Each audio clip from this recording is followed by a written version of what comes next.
पिछले अनुभाग को देखकर कुछ लोगों ने यह बात कही थी कि गेराल्ड फॉर्ड का कोई बायोलॉजिकल संबंध हेनरी फॉर्ड से नहीं था।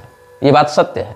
और पिछले अनुभाग में जहाँ तक मुझे स्मरण है, हमने एक बार भी ऐसा नहीं कहा है कि ये दोनों किसी प्रकार के बायोलॉजिकल रिश्ते में लगते थे। हमने बस फ्रीमेसन्स के साथ जुड़े हुए उच्चाधिकारियों के कनेक्शंस पर और इस्कॉन पर उनके इन्फ्लुएंस पर बात की है।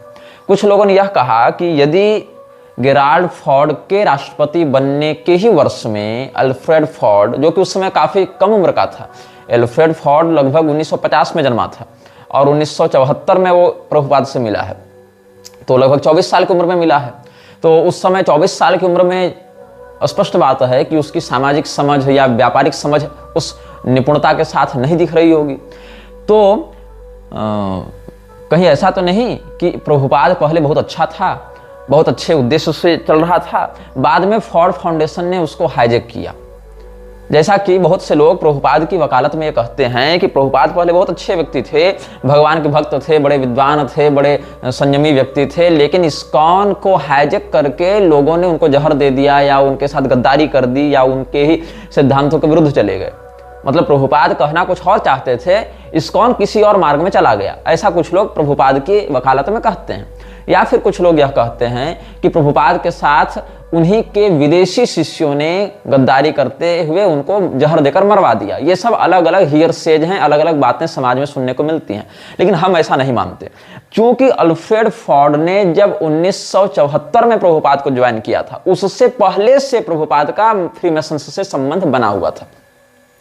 जून 1972 में मेक्सिको के मेसोनिक लॉज में प्रभुपाद ने व्याख्यान दिया था और इससे संबंधित चित्रादि हम पहले सार्वजनिक कर चुके हैं।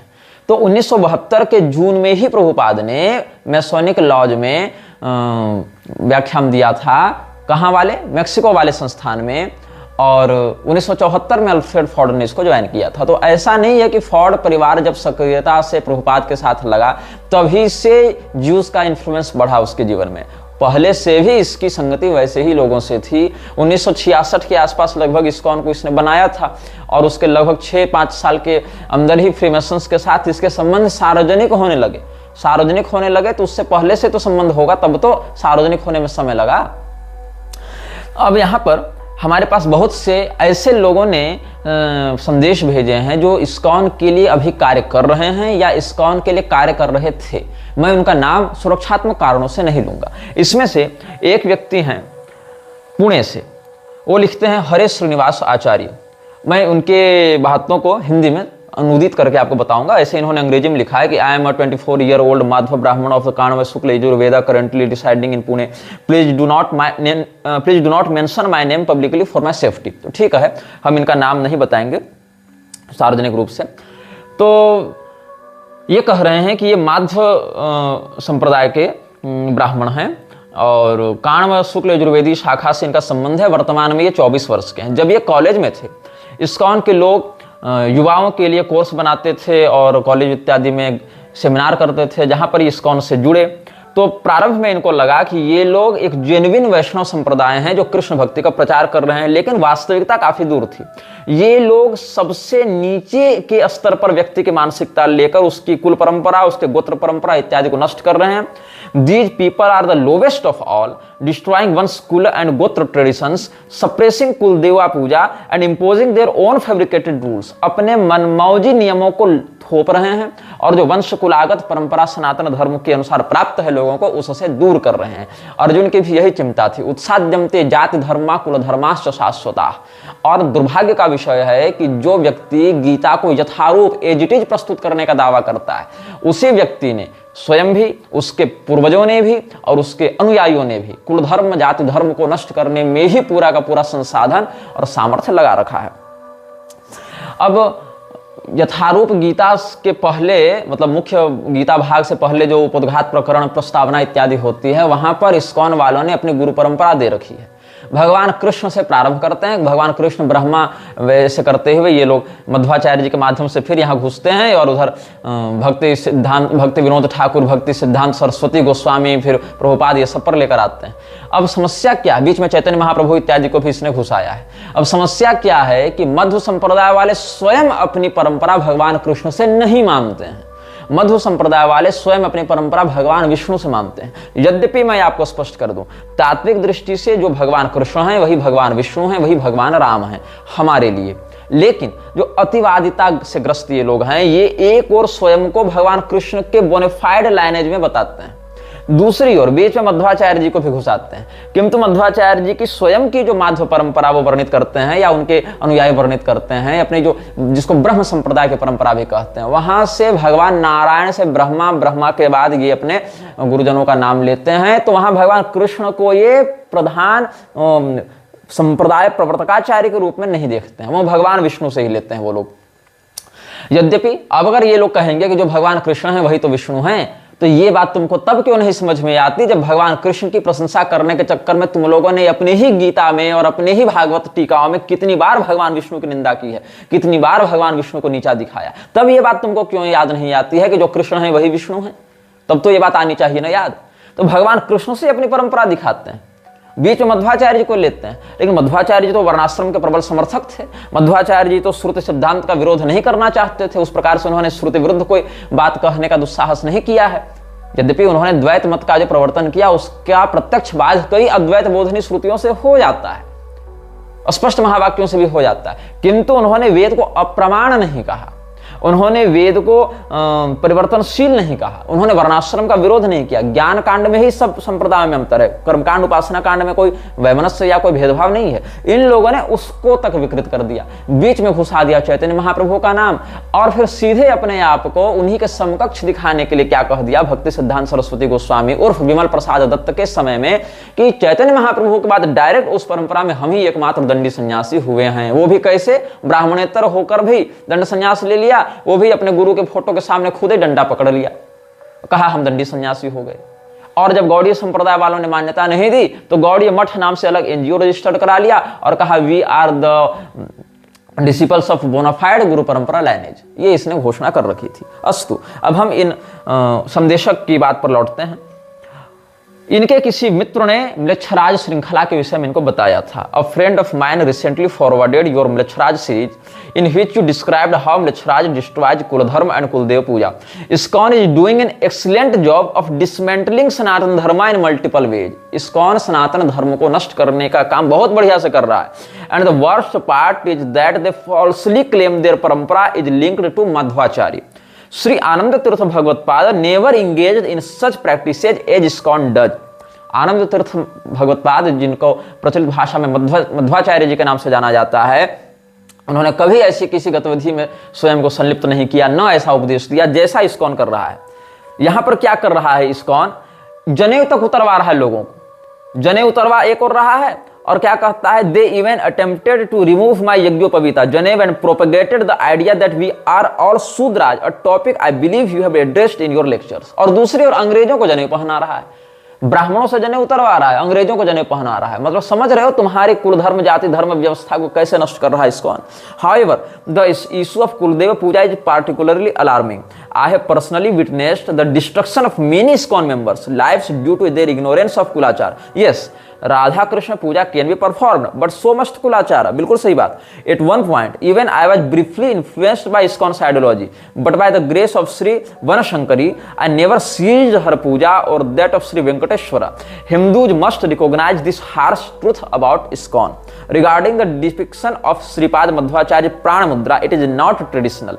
बात आपको अगर स्मरण होगी जब हम म्लेच्छराज के अनुयायियों के नियमावलियां बता रहे थे कि इनको देर रात को सोना होता है और सुबह जल्दी उठना होता है, 3 से 4 घंटे ही ये सोते हैं। तो नरेंद्र मोदी जैसे लोग हों या प्रभुपाद जैसे लोग हों, ये भी 4 घंटे से अधिक नींद नहीं लेते हैं। ये भी एक अनिवार्य नियम है म्लेच्छराज के प्रधान अनुयायियों के लिए। तो गीता जो यथारूप इन्होंने छापी है उसमें भगवान कृष्ण का जो ये चित्र है वो इस प्रकार से है। हालांकि यहाँ पर ऐसे कर दिया थोड़ा सा डिफरेंस दिखाने के लिए, लेकिन ऐसे ही उन्होंने किया है। और मैंने जो आपको शैतान की मूर्ति का दिखाया था सैटेनिक चर्च के माध्यम से, जहां पर वृक्षराज की प्रतिमाएं वो लोग बेफोमेट या अलग अलग नामों से प्रसारित कर रहे हैं, वहां पर भी इसी मुद्रा को उन्होंने दिखाया था। तो इन लोगों ने फिर कुतर्क किया कि द्वैतवादी है ना, इसीलिए दो दिखाते हैं, ये दो का सिग्नल है, प्राण मुद्रा है। नहीं, बात सुनो क्या है, ये जो लूसीफर का चिन्ह ये लोग बना रहे हैं उसको प्राण मुद्रा के साथ जोड़कर दिखा रहे हैं, मिलावट कर रहे हैं, जैसे कोई पानी मिलाकर दूध बेच दे वैसा कर रहे हैं। तो माधवाचार्य जी के जो चित्र में ये लोग दिखाते हैं कि वो तो मध्वाचार्य जी के भी चित्र और मूर्तियों में वो ट्रेडिशनल नहीं है। मध्वाचार्य जी का अभय मुद्रा, ज्ञान मुद्रा इत्यादि का ही प्रयोग किया जाता रहा है। Regarding the depiction of Shripad Madhvacharya's prana mudra, it is not traditional. The older vigrahas and depictions of the acharya show him with abhaya mudra, jnana mudra. I am providing a link to a video where a Madhva scholar discusses this matter, although it is in Kannada, it is highly Sanskritised and should be understandable. फिर इन्होंने कुछ हमको प्रमाण स्वरूप video इत्यादि भेजे हैं। Although this is not the exact video I was searching for, there exists another one where the scholar explicitly stated that Madhvacharya should be depicted with Jnana Mudra and holding the Brahma Sutra. This information is accurate to the best of my knowledge. Please feel free to contact if further assistance is needed. ठीक है। और बंगाल से भी कई लोगों ने मुझसे संपर्क किया जिन्होंने कहा कि यहाँ के जो पारंपरिक गौड़ीय वैष्णवाचार्य हैं वो इस्कॉन को अपने प्रतिनिधि के रूप में या प्रभुपाद को विशुद्ध चैतन्य महाप्रभु के अनुयायी के रूप में मान्यता नहीं देते हैं। और एक कोई, इनका भी नाम नहीं बताऊंगा, ये वेस्ट बंगाल सिलीगुड़ी से इन्होंने मुझे मेल किया था। Shriman Narayan Maharaj ji, I am from Siliguri West Bengal, I am in touch और से I am in group of ISKCON from the past 3-4 years because of lockdown they were prominently preaching in my area. जब लॉकडाउन लगा था तो इस्कॉन के प्रचारक इधर उधर जा रहे थे अपने कॉर्पोरेट का प्रचार करने के लिए, तो ये भी जुड़ा हुआ था उन लोगों से 3-4 साल से। पहले इसको लगा कि वो लोग सही हैं, द युग धर्मा इज हरिनाम जाप, but when I started reading their books and attending their classes I started doubting them because in classes and books they prominently praised Jesus Christ while in the next chapter only degrading Lord Shiva.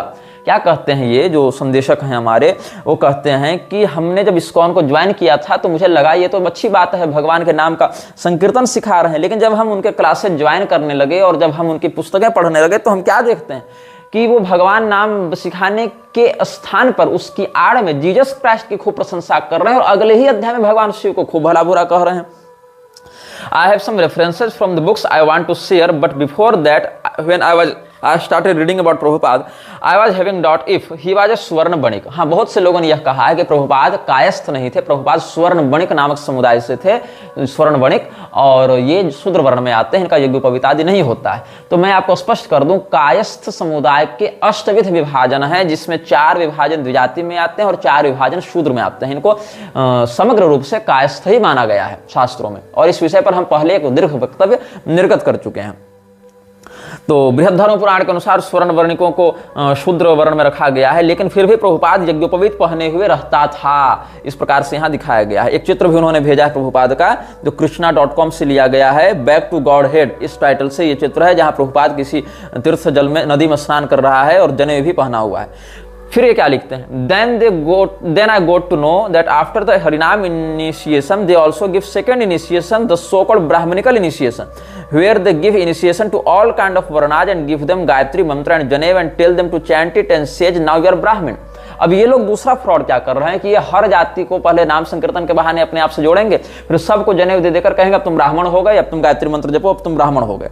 इसकी क्या आवश्यकता है? ये कोई आवश्यकता नहीं। न चैतन्य महाप्रभु ने कभी ऐसा किया, न कभी मध्वाचार्य जी ने ऐसा किया, न भगवान कृष्ण ने ऐसा करने कहा, लेकिन फिर भी ये लोग ऐसा पाखंड इन्हीं तीनों महाविभूतियों के नाम पर, परब्रह्म और उनके अनन्यभूत उपासकों के नाम पर कर रहे हैं, और अंग्रेजों को भी, स्त्रियों को भी सब ऐसा कर रहे हैं। Like in the following picture, Prabhupada giving Brahmanical initiation to one foreigner and his wife। एक अंग्रेजन को, विदेशी को और उसकी पत्नी को प्रभुपाद जनेऊ दे रहा है और उसको गायत्री मंत्र सिखा रहा है।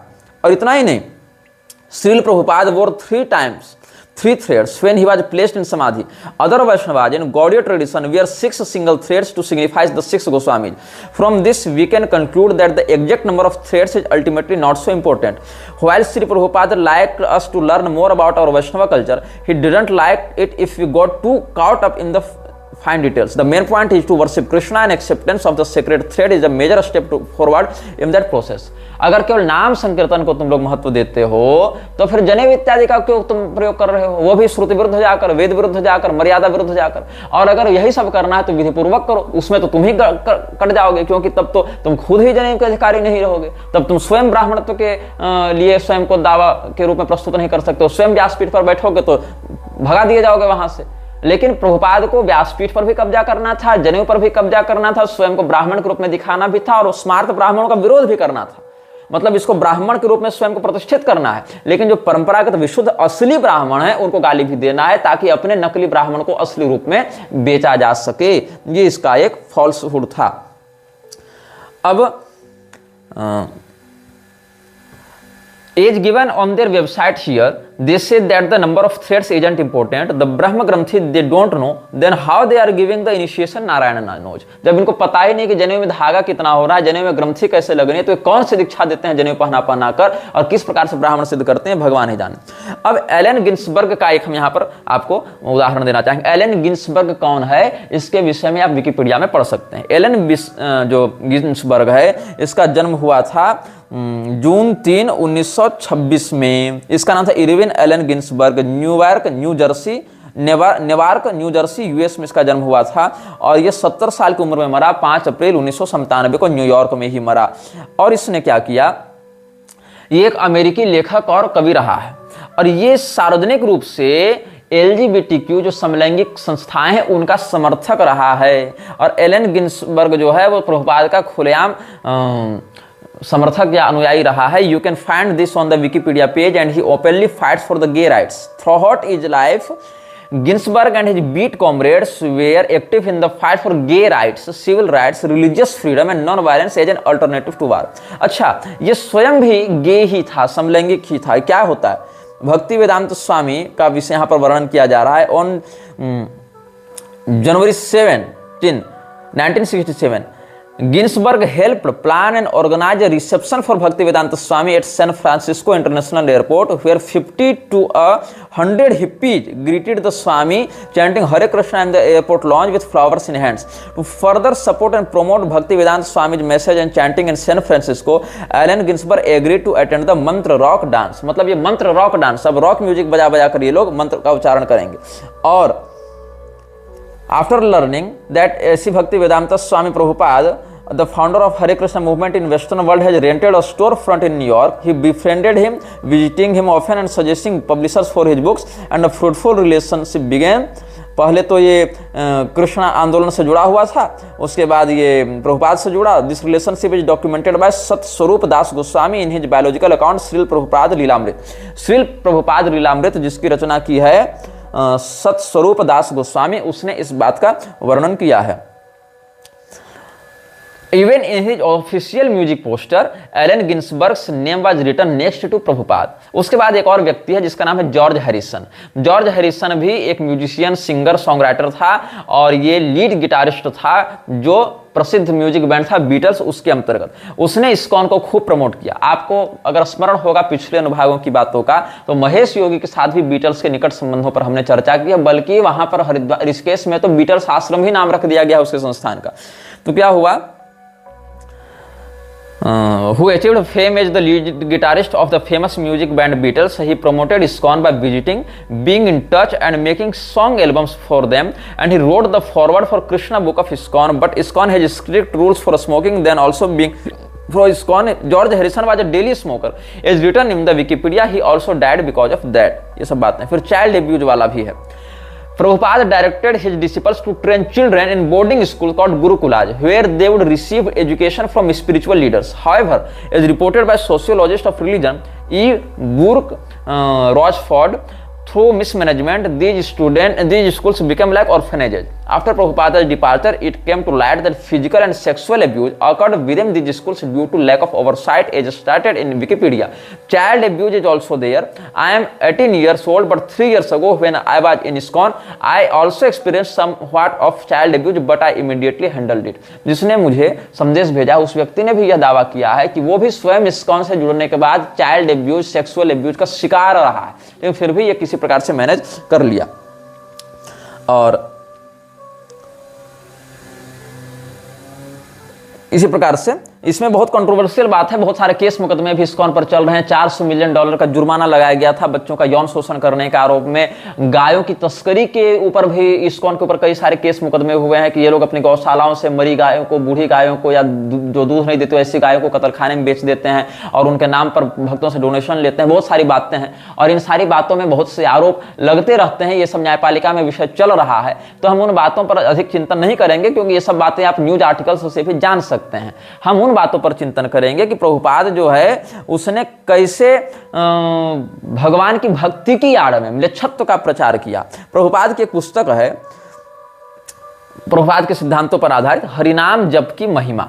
तो हरिनाम जप की महिमा ये बुक आपको मिल जाएगी जो ISKCON के संस्थान होंगे वहां से। उसमें पृष्ठ 5 में आप पढ़ेंगे तो क्या लिखा हुआ है, प्रत्येक मंत्र की ध्वनि में एक विशेष शक्ति होती है, परंतु आपने कहा कि वर्तमान युग में हरे कृष्ण महामंत्र ही सर्वाधिक सरल तथा भगवत साक्षात्कार हेतु सुनिश्चित मार्ग है। ठीक है, मतलब हरिनाम जप की महिमा इस बुक में प्रभुपाद ने 5वें पृष्ठ में जो उसके उपदेशों से संकलित किया गया है और जिसको ISKCON ही छापती है, वहां पर यह कहा गया है ऑन बिहाफ ऑफ प्रभुपाद की कलयुग में, ऐसे तो हर मंत्र का एक अलग से नादात्मक तरंग स्वरूप होता है, नाद रूप होता है, लेकिन कलयुग में भगवत प्राप्ति के लिए और भगवत साक्षात्कार के लिए हरिनाम जप ही सबसे अधिक, हरे कृष्ण मंत्र का जप ही सबसे अधिक प्रशस्त, सरल और प्रभावी उपाय है। ठीक है, लेकिन पृष्ठ 33 में आप जाएंगे तो क्या होगा, 33 और 34 आप देखेंगे तो क्या कहता है, मैं यह दिखाना चाहता था कि हेलेलुया और हरे कृष्ण लगभग एक ही हैं।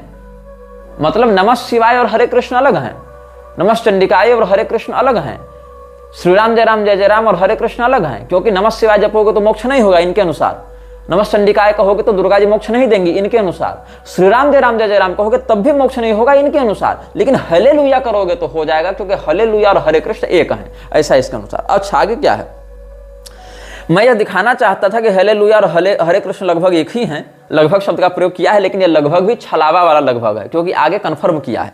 मैंने पहले अपने गीत में हेलेलुया शब्द को दोहराया और फिर अचानक उसके स्थान पर हरे कृष्ण गाने लगा। चूंकि लोग हेलेलुया सुनने के आदी थे और हरे कृष्ण के नहीं, इस तरकीब से उन्हें पता नहीं चला कि वे कब हरे कृष्ण गाने लगे। मैं काफी समय से हरे कृष्ण का जप कर रहा था और इस गीत का उद्देश्य था कि पॉप संगीत के माध्यम से लोगों को हरे कृष्ण का कीर्तन करने का अवसर मिले। मुझे कभी नहीं लगा कि ऐसा करके मैंने कोई गलत काम किया है। आगे देखिए अगले पृष्ठ में मुकुंद और जॉर्ज ये सब की जब बात हो रही है तो कहता क्या है, हमें आपका गीत बहुत अच्छा लग रहा था परंतु अचानक वो हरे कृष्ण कहां से आ गया। मतलब ईसाई लोग जब सुन रहे थे हेलेलुया वाला तो कहा आज तक किसी ईसाई ने भी नकारात्मक प्रतिक्रिया नहीं भेजी। कहता क्या था कि हमें आपका गीत बहुत अच्छा लग रहा था परंतु अचानक हरे कृष्ण कहां से आ गया हेलेलुया में। तो क्या कहता है, हो सकता है कि हेलेलुया कोई मंत्र रहा होगा परंतु काल के प्रभाव में शायद यह बदल गया। इसका वास्तविक अर्थ क्या है वह मुझे नहीं मालूम। क्राइस्ट का मूल ग्रीक शब्द क्रिस्टोस है और मानो न मानो वह कृष्ण ही है, दोनों में कोई अंतर नहीं है। ये देखो इसकी थेथराई।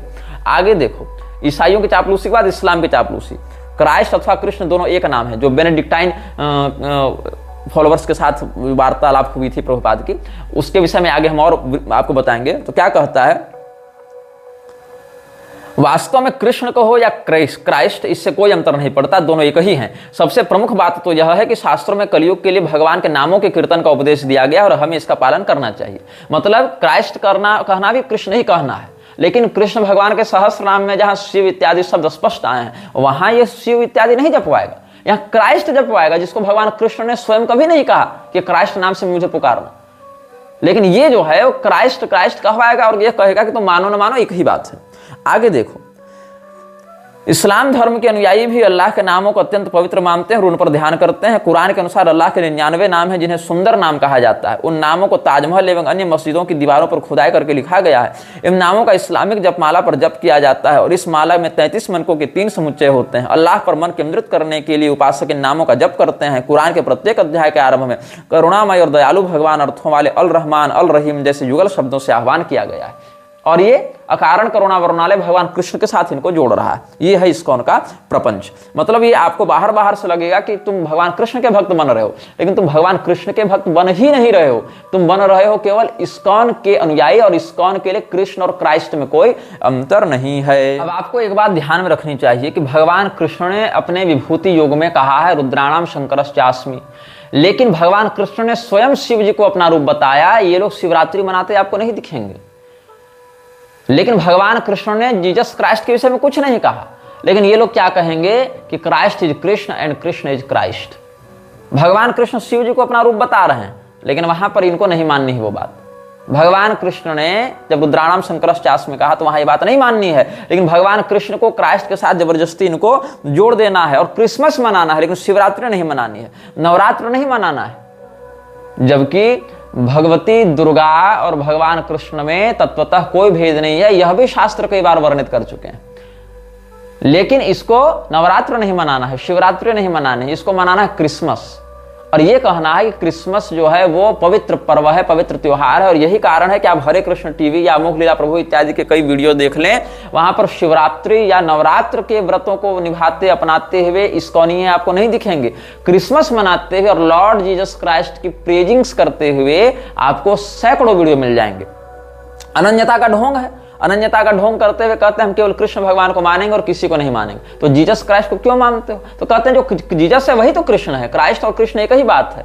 लेकिन भगवान शिव के साथ जो हरिहर भगवान की अनन्यता है, भगवान कृष्ण की अभिन्नता का वर्णन किया गया है, उसको ये लोग नहीं मानेंगे, क्योंकि इनको हिंदू धर्म का प्रचार नहीं करना है, इनको सिद्धांत का प्रचार नहीं करना है, इनको अपना एक अलग ही सिंडिकेट और गिरोह लेकर चलना है। तो प्रभुपाद ने वृंदावन में 15 मार्च 1974 को एक बात कही थी जिसके विषय में बहुत कम लोग जानते हैं। क्या हुआ, एक है ना अर्च्य विष्णु शिला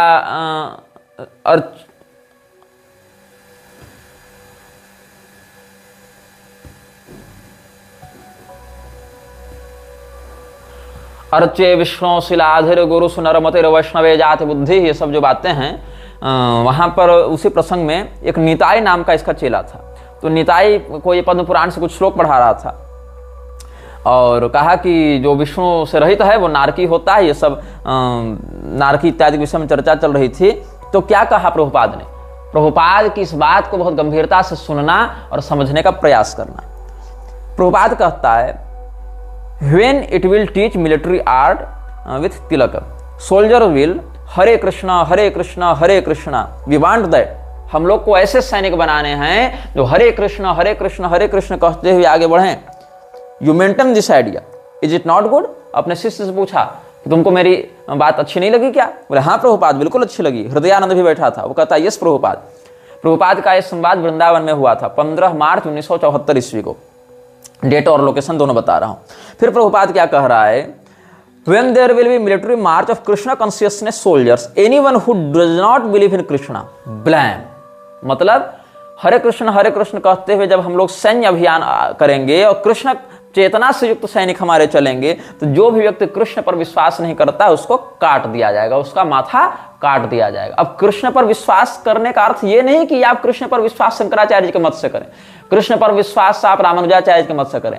कृष्ण पर विश्वास करने का अर्थ है इस्कॉन जिस प्रकार से कृष्ण की बात कर रहा है वैसे कृष्ण को मानो जो जीसस क्राइस्ट से अभिन्न हुए चल रहे हैं। ऐसे कृष्ण को मानना है तुमको।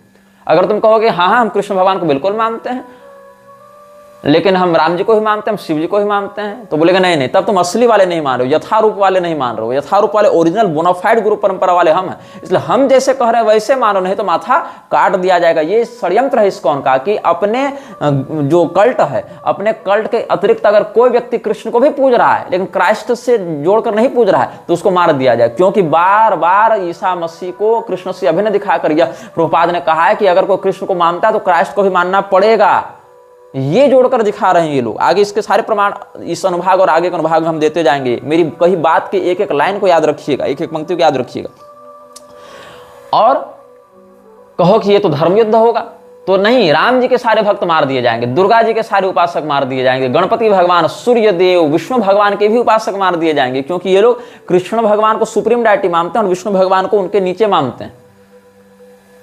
ये लोग अभेद नहीं देख पाते कृष्ण और विष्णु में, और भगवान कृष्ण की सर्वोच्चता भी इस्कॉन की माइंडसेट, इस्कॉन वाले चश्मे से मानते हैं, न कि ये शास्त्रीय रूप में मानते हैं। तो यहां पर क्या कहता है, when there will be a military march of Krishna consciousness soldiers, anyone who does not believe in Krishna, blame. Yes, the same process as the Mohammedans did with sword and Quran, we will have to do that. वही पद्धति हम अपनाएंगे जो कुरान के साथ इस्लाम ने अपनाया। जब मुसलमानों ने हाथ में कुरान और तलवार लेकर इस्लाम के विरोधियों का माथा काटना आरंभ किया, वैसे ही हम भी हर उस व्यक्ति का माथा कटना वैसे ही शैली में आरंभ करेंगे जैसे हर कृष्ण विरोधी का, मतलब जो कृष्ण को मेरे मापदंडों के आधार पर नहीं मानता उसको मारेंगे। और पूछेंगे, do you believe in Krishna और not? No sir, blam, finished. और फिर हंसता है ये, laughter, Prabhupada laughs, what do you think Madhudvisha Maharaj, is that all right? Madhudvisha Maharaj से पूछता है, आप क्या कहते हैं, ये ठीक है? बोले यस यस, ये ठीक है। और फिर कहते हैं हम लोग कम्युनिस्ट के खिलाफ लड़ेंगे। कैसे? What this communist can do, we can do better than them, we can kill many communists like that, then it will be counter action of communist movement, and you think like that, why are you sitting idly, no employment, come on the field, take this plot, take this bull, go on working, why are you sitting idly? This is Krishna consciousness movement, nobody should be allowed to sit down and sleep। ये पूरे के पूरे corporate गुलाम को तैयार करेंगे। कोई अगर बैठा हुआ है अपने घर में, नहीं तुम बैठो मत, बैठा क्यों है जी, तुम उठो बाहर, ये हल लो, ये बैल लो, जाकर खेत जोतो और हरे कृष्ण चिल्लाओ। लेकिन अगर तुम दुर्गा जी को उपासना कर रहे हो तो मार दिए जाओगे। अगर तुम कहोगे हाँ हम कृष्ण भगवान को मानेंगे लेकिन अपने घर में हम बैठकर हरि भजन करेंगे, तो नहीं, तुम सारा काम करो, तुम हमारे लिए खेती करो, हमारे लिए नौकरी करो और हमारे दिए मंत्र को जपो और हमारे अनुसार उपासना करो। देख रहे हो कैसे ये कॉर्पोरेट का गुलाम बनाना चाहता था प्रभुपाद। मतलब अगर तुम दुर्गा जी की आराधना करते हो तो मार दिए जाओगे, तुमको केवल कृष्ण भगवान की आराधना करनी है। अगर तुम कृष्ण भगवान की आराधना सर्वदेव समभाव से करते हो तो मार दिए जाओगे। तुमको कृष्ण भगवान की आराधना उस रूप में करनी है जिस रूप में इस्कॉन प्रस्तुत कर रहा है, क्राइस्ट से अभिन्न रूप में, और उस रूप में भी तुम घर में बैठकर आराधना नहीं कर सकते हो। तुमको इस्कॉन के अभियानों के लिए गुलामी करनी पड़ेगी, काम करना पड़ेगा। ये इसका मोटो है। और उसके बाद ये कोई भी वर्ण कोई भी अपना सकता है लेकिन हमारे लिए काम करेगा। They must find out some employment, either work as Brahmin or as क्षत्रिय और एज वैश्य, ये सब कह रहा है। तो ये जो है और आगे क्या कहता है, You will be honored everywhere. Jai Hare Krishna, all round for the benefit of the human society. This is our mission. We are prepared to offer everything and be Krishna consciousness. और क्या कहता है, वर्णाश्रम धर्म यही है कि तुम मेरे लिए काम करो और जिस जिस काम को हम कर रहे हैं वैसे तुम ब्राह्मण बन जाओ, वैसे क्षत्रिय बन जाओ, वैसे वैसे बन जाओ। ये कह रहा है। Not by eating and sleeping become rogues and thieves and rascals, that we will not allow. This is वर्णाश्रम धर्म। और आगे क्या कहता है, you will be honoured everywhere any part of the world and automatically these bogus avatara incarnations, God and yogis and swamis will all be doomed. You see, this rascal society, अवतार भगवान, incarnations, yogis, these rascals will be doomed. ये हाल है। लेकिन Krishna consciousness में कृष्ण भगवान के अतिरिक्त वालों को मार दिया जाएगा, लेकिन जीसस क्राइस्ट को अगर तुम कृष्ण के साथ जोड़ रहे हो तब नहीं मारा जाएगा। ये इस्कॉन की मोनोपोली है। इस्कॉन हिंदू नहीं है, इस्कॉन एक अलग कल्ट है जिसने केवल कृष्ण भगवान, केवल चैतन्य महाप्रभु, केवल मध्वाचार्य का नाम उठाया है ताकि उसको एक दिखाया जा सके हम तो हिंदू हैं भैया, हम तो तुम्हारे अनुसार चल रहे हैं। लेकिन आगे हम इसके ढोंग को बहुत अच्छे से बताएंगे। अब तुम लोगों को लग रहा होगा कि ये तो घर घर घूम घूम के हरे राम हरे कृष्ण ये सब का प्रचार कर रहे हैं, लेकिन सुनो, इनका जो हरे राम मंत्र है उसमें राम का अर्थ भगवान श्री रामचंद्र जी को नहीं मानते। वहां पर ये राम तत्व को स्वीकार नहीं करेंगे। ये लोग क्या कहेंगे कि यहां पर कृष्ण का अर्थ तो कृष्ण है, हमारे कृष्ण है, लेकिन राम का अर्थ भी कृष्ण है। मतलब रमंती योगिनो यस्मिन् स रामः, और वो राम कौन है, हमारे कृष्ण है।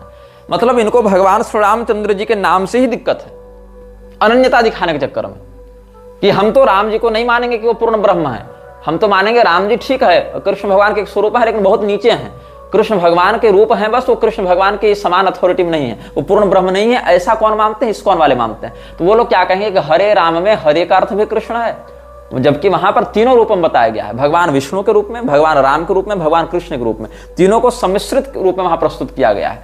और राधा तंत्र में तो इसमें भगवान शिव, शक्ति, दुर्गा, त्रिपुरा इत्यादि को भी परिभाषित किया गया है कि इसमें जो अलग अलग राम हैं, अलग अलग कृष्ण हैं, अलग अलग हरे हैं, उनमें से किसका किसका क्या अर्थ है, यह राधा तंत्र में स्पष्ट किया गया है। और इस मंत्र की व्याख्या में हम पहले अपने मुख्य चैनल पर एक वक्तव्य निर्गत कर चुके हैं।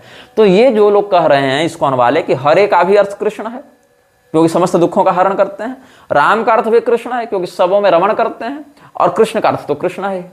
अब समस्या क्या है कि अतिवादिता के इसी चक्कर में रामानंद संप्रदाय वाले भी ऐसा ही कुछ करते हैं। वो लोग कृष्ण का अर्थ कृष्ण नहीं मानते, वो लोग कहेंगे नहीं हरि का अर्थ विष्णु नहीं, हरे का अर्थ राम है क्योंकि राम जी अपने भक्तों के कष्ट का हरण करते हैं, और राम का अर्थ तो राम ही है, वो तो बदलेगा नहीं।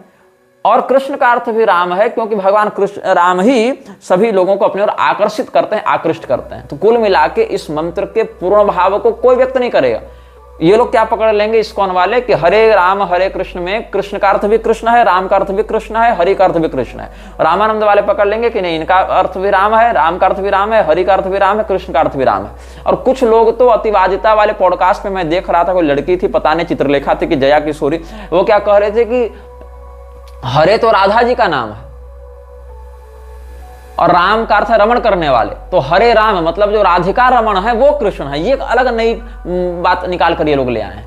तो ये लोग स्वीकार नहीं कर पाते कि वहां राम जी भी हो सकते हैं। अब क्या हुआ, गोस्वामी तुलसीदास जी से भी ये लोग बहुत घृणा करते हैं इस्कॉन वाले। गोस्वामी तुलसीदास जी को ये लोग क्या कहते हैं कि वो असली वैष्णव नहीं थे, प्योर वैष्णव नहीं थे। गोस्वामी तुलसीदास जी भगवान शिव की भी स्तुति में लिखे हैं ना, गणपति जी की स्तुति में भी लिखे हैं। तो ये लोग कहते हैं नहीं, वो असली वैष्णव नहीं है, वो मायावादी टच में आ गए थे ना, इसलिए बोनाफाइड ट्रू वैष्णव नहीं है। और यही कारण है कि ये लोग कभी भी रामचरितमानस का प्रचार नहीं करते हैं। कोई इक्का दुक्का अगर कर भी दे तो उसको दबा देते हैं। अमोघ लीला प्रभु का तुम वीडियो देखना, उसमें वो क्या जब अनटोल्ड रामायण वाला सीरीज निकाला, उसमें तुम 3-4 मिनट के बाद से देखना क्या कहता है कि गोस्वामी तुलसीदास जी भृगुवंशी थे और भृगु जी ने विष्णु भगवान के छाती में लात मारी थी, इसीलिए हम गोस्वामी जी के रामचरितमानस नहीं पढ़ेंगे। तो अरे मूर्खों, तुम लोग जाकर कम से कम पद्म पुराण ही देख लेते, कम से कम विष्णु पुराण ही देख लेते। वहां तो वाल्मीकि जी को भी भृगुवंशी बताया गया है, तब वाल्मीकि जी के रामायण क्यों पढ़ते हो? और वहां पर भी वाल्मीकि जी की रामायण में भी, जहां पर रावण वध के बाद भगवान ब्रह्मा ने भगवान श्री रामचंद्र जी को परम ब्रह्म बताया है, जहां पर उनको महाविष्णु के रूप में वर्णित किया है, वहां ये लोग क्या कहते हैं कि नहीं आप परब्रह्म नहीं है, अनुवाद में गड़बड़ करते हैं, आप तो कृष्ण भगवान के अंश हैं। वहां जबरदस्ती कृष्ण शब्द को घुसा रहे हैं, प्रसंग विरुद्ध जाते हुए। तो ये सब संक्रमण करते हुए धर्म ग्रंथों को अपने आगोश में ले रहे हैं। तो ये सब वैष्णव नहीं है विशुद्ध रूप से। गोस्वामी तुलसीदास के बारे में क्या कहा था प्रभुपाद ने, जब अक्षयानंद ने पूछा था कहां पर, वृंदावन में 29 अगस्त 1975 में प्रातः काल चलते हुए प्रभुपाद का ये रिकॉर्ड किया गया था बयान। गोस्वामी तुलसीदास का अपमान किया था। जब पूछता है अक्षयानंद कि श्रील प्रभुपाद, तुलसीदास टीचिंग बोनाफाइड, क्या तुलसीदास की उपदेश वास्तविक हैं, ओरिजिनल हैं, विशुद्ध हैं? बोला नहीं, he is not pure Vaishnava, he has got Mayavadi touch. मतलब प्रभुपाद के अनुसार तुलसीदास जी विशुद्ध वैष्णव नहीं थे, ये विशुद्ध वैष्णव है। इसके लिए पैगंबर विशुद्ध वैष्णव था। मैं इसकी बात बताऊंगा। तो इस्लाम के प्रवर्तक को यह वैष्णव मानता है, लेकिन गोस्वामी तुलसीदास जी को प्रभुपाद विशुद्ध वैष्णव नहीं मानता था। और भगवान महादेव ने इन लोगों के बारे में क्या कहा? भगवान महादेव कौन है? परम वैष्णव हैं, वैष्णवानाम यथा शंभु। भगवान महादेव से अधिक बोनाफाइड वैष्णव कोई नहीं हो सकता। महिषमर्दनी तंत्र में उन्होंने क्या कहा है? आत्मानं वैष्णवं मत्वा अधमा भारते कलौ कंठे कंठे तथा कर्णे कंठे तथा हस्ते हृदये नगनंदिनी विधृत्य तुलसी माला तिलकम हरिमंदिरम गृहिणीयुर हरिनामानि सुस्वराणि गृहे गृहे अन्नस्य संचयं कुर्युः पाखंडा मानवाधमा तेषां पापं महेशानि वर्णितुं नैव शक्यते स्वधर्म निरतो भूत्वा हरिर्नाम वदेद्यदि तदा पापान्यशेषाणि नाशयत्येव निश्चितं विहाय संध्यां गायत्रीं हरिर्नाम स्मरेद्यदि यान्यक्षराणि नाम्न्येव वसन्ति च सुस्मृते तावत् संख्यान्यनेकानि पापानि च पदे पदे अन्नं जलं तथा पुष्पं यद्दत्तं विष्णवे प्रिये अन्नं विष्ठासमं तस्य जलं मूत्रसमं स्मृतं गेहे गेहे महेशानि वैष्णवा जनाः शंकरा वैष्णवा यत्र स्वदेशः पतितः सदा। हे पार्वती, कली काल में भारतवर्ष में अधम व्यक्तिगण अपने को वैष्णव मानकर कान में, कंठ में, हाथ में और हृदय में तुलसी की माला, तिलक और हरि मंदिर धारण करके घर घर मधुर स्वर से हरिनाम ग्रहण का गान करते हैं। और उद्देश्य क्या होता है? ऐसे पाखंडी मानवाधम हरिनाम गान करके अन्न और का संचय, भिक्षा इत्यादि करते रहते हैं। उन लोगों के पाप का मैं वर्णन भी नहीं कर सकता। स्वधर्म परायण होकर यदि कोई व्यक्ति हरिनाम का उच्चारण करता है तब उसी समय में वह निश्चय ही अपने बहुत प्रकार के पापों का नष्ट कर देता है। संध्या, गायत्री इत्यादि का परित्याग करके अगर कोई हरिनाम का स्मरण करता है तो हे शुचि स्मिते, उस नाम में जितने अक्षर रहते हैं जन्म जन्म में उसको उतना संख्यक बहुपाप भोगना पड़ता है। अन्न, जल, पुष्प जो विष्णु को अर्पित होता है, ऐसे मतलब पाखंडी छद्म वैष्णव के द्वारा दिया गया अन्न विष्ठा तुल्य है, जल मूत्र तुल्य कहा गया है। घर घर में यहाँ वैष्णव लोग विद्यमान हो गए हैं, लेकिन जिस धर्म देश में संकर वैष्णव वास करता है, मतलब नकली वैष्णव, बनावटी, वो देश सर्वदा पतित है। ऐसा भगवान महादेव जो परम वैष्णव हैं, जो शास्त्र सिद्ध वैष्णव हैं, उन्होंने ऐसे पाखंडियों के विषय में सतर्क किया था। तो जैसे चापलूसी करते हुए एक व्यक्ति ने क्या लिख दिया था कि नधर तुम ललाटे त्रपंते सुपुंड्रम शिखाम निर्भयम हिंदवो धारयंती मुदा राम रामेति संकीर्तयंती प्रजा मोदी राज्य सुराज्य सुपूज्य। किसी चापलूस ने लिखा था, कौन लिखा था तुम लोग पता कर लेना, कि अब हम लोग को ललाट में पुंड्र धारण करने में लज्जा नहीं आती, सभी हिंदू निर्भय होकर शिखा धारण कर रहे हैं, राम नाम का खूब प्रशंसा, खूब निर्भयता पूर्वक कीर्तन कर रहे हैं, और मोदी जी के राज में पूरी प्रजा आनंद से है। चापलूसी में कह दिया था। बाकी नरेंद्र मोदी और राहुल गांधी और कांग्रेस और भाजपा और ये सब लोकतंत्र के सिंडिकेट के ऊपर भी बहुत विस्तृत श्रृंखला इसी मृक्षराज सीरीज के अंतर्गत आप सबों को हम बताएंगे।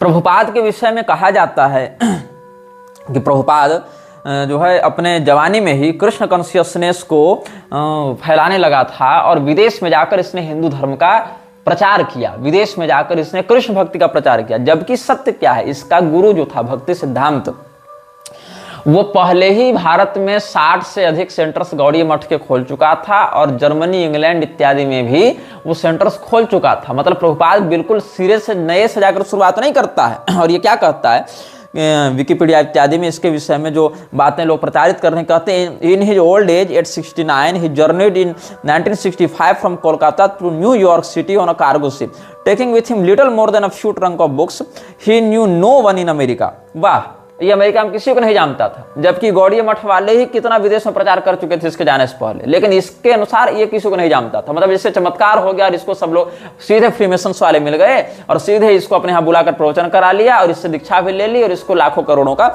अनुदान भी दे दिया। ये इससे दावा किया है।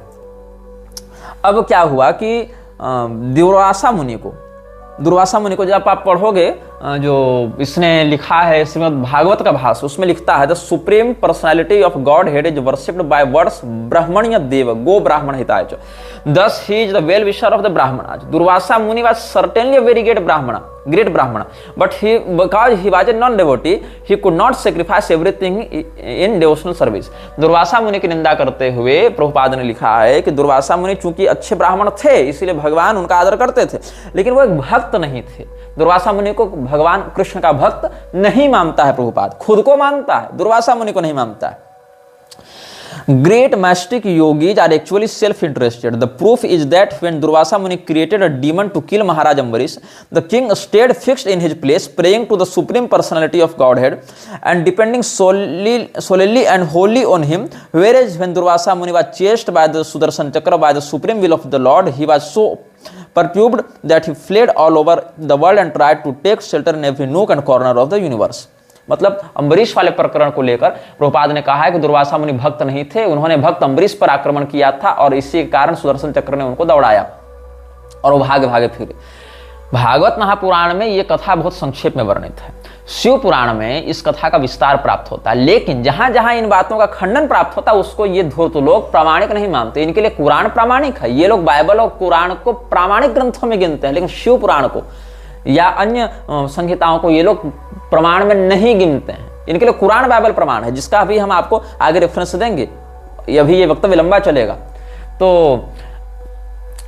शिव पुराण में वर्णन है कि दुर्वासा मुनि अम्बरीश जी की भक्ति के महात्म्य को प्रकाशित करना चाहते थे, इसीलिए उन्होंने ऐसी लीला की थी और इस बात का वहीं पर वर्णन मिलता है। जहां पर आकाशवाणी होती है अम्बरीश के समक्ष कि दुर्वासा मुनि साक्षात शिव स्वरूप हैं और तुम्हारी भक्ति के महात्म को प्रकाशित करने के लिए दुर्वासा मुनि ने तुम्हारे साथ यह लीला की है, ताकि अम्बरीश के महात्म्य को लोग जान सकें। ये बात वहां पर है। तो इसने क्या कहा था कि दुर्वासा मुनि, प्रभुपाद ने कहा था Durvasa Muni was a non devotee, भगवान के भक्त नहीं है, ज्ञानी है, ब्राह्मण है लेकिन भक्त नहीं है। जबकि भगवान महादेव ने ब्रह्म वैवर्त पुराण के प्रकृति खंड में, अब ब्रह्म वैवर्त पुराण को तो ये तामसी पुराण में गिनेंगे नहीं जहां तक मेरी जानकारी, क्योंकि कृष्ण भगवान का बहुत दिव्य चरित्र वहां वर्णित है। तो यहां पर भगवान महादेव ने ब्रह्म वैवर्त पुराण के प्रकृति खंड में भगवत भक्तों की गणना करते हुए कुछ लोगों के नाम बताए हैं जो कृष्ण भगवान के परम भक्त माने गए हैं। उनमें कौन कौन है? अहम ब्रह्मा च विष्णुश्च धर्मो नमतश्च कश्यपः कपिलश्च कुमारश्च नरनारायणावृषि स्वयंभुवो मनुश्चैव प्रह्लादश्च महापराशरः भृगुः शुक्रश्च दुर्वासा वसिष्ठः क्रतुरंगिराः बलिश्च बालखिल्याश्च वरुणश्च हुतासनः वायु सूर्यश्च गरुड़ो दक्षो गणपतिः स्वयं एते परा भक्तवराः कृष्णस्य परमात्मनः। इसमें कौन कौन है? पहले तो ब्रह्मा विष्णु महेश ये त्रिदेव हो गए। धर्म शेषनाग कश्यप कपिल सनत कुमार नरनारायण स्वयंभू मनु प्रहलाद जी पराशर मुनि भृगु शुक्राचार्य दुर्वासा मुनि वशिष्ठ क्रतु अंगिरा बलि वाल्खिल्य ऋषि वरुण अग्नि वायु सूर्य गरुड़ दक्ष प्रजापति और भगवान गणेश, ये सब भगवान कृष्ण के परम भक्त हैं। ये भगवान महादेव ने ब्रह्म वैवर्त पुराण के प्रकृति खंड में बताया। यहां कहीं प्रभुपाद का नाम है नहीं, उसके बाप दादा पुरखे खानदान कहीं किसी का नाम है नहीं, लेकिन यहां दुर्वासा मुनि का नाम है। तो शास्त्रों में दुर्वासा मुनि को भगवान कृष्ण का परम भक्त बताया गया, प्रभुपाद जैसे लोगों को नहीं बताया गया है जो हालेलुया और हरे कृष्ण को एक मानते हैं।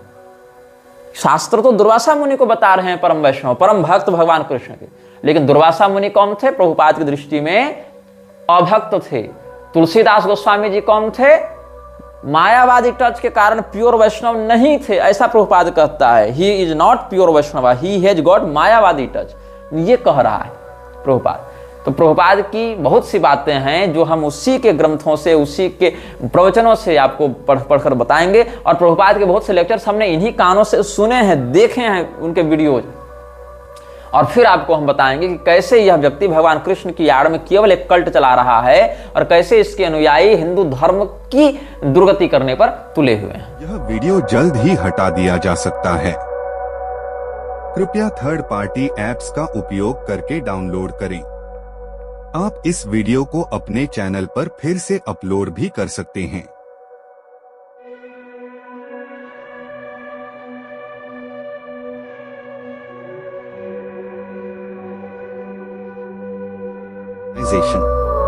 This video may get deleted soon. Please download using third-party apps. You may also re-upload this video on your channels. Thank you.